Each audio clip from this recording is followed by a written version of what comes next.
Once upon a time, a wild elephant was creating havoc in the dense forest of Bangiri. He was intoxicated with his power and did not care about anyone. A bird and a sparrow had a small happy world on a tree in Bangiri. The bird would sit on the eggs and dream golden dreams of the birth of cute little babies. One day a cruel elephant came roaring, trumpeting, breaking and twisting the trees. In no time, he broke the tree in which the bird was nesting.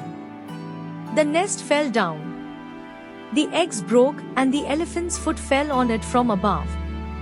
The bird and the sparrow could do nothing but scream. After the elephant left, the bird started crying and beating her chest.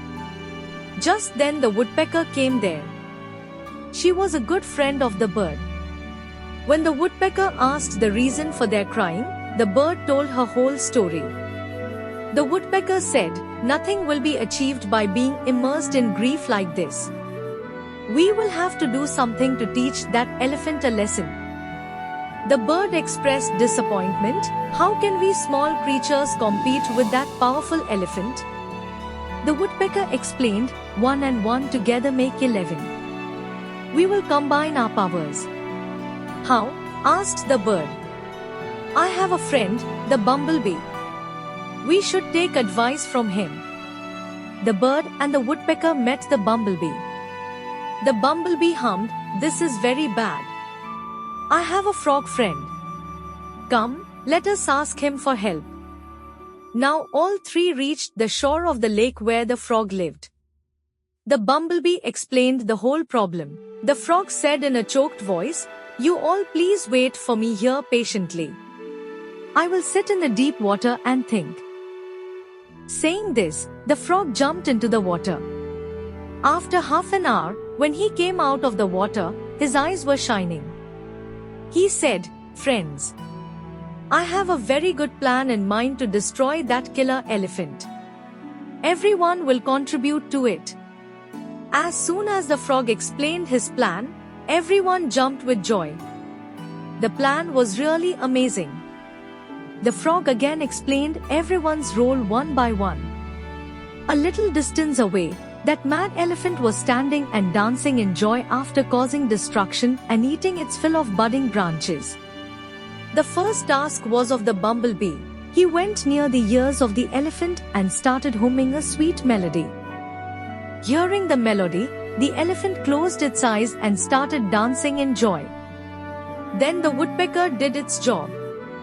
She came and with her needle-like beak she quickly pierced both the eyes of the elephant.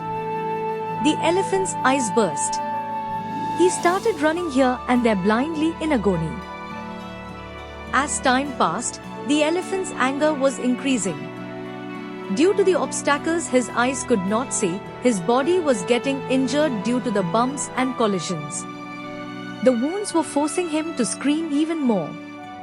The bird said to the frog in a grateful voice, "Brother, I will be grateful to you for the rest of my life.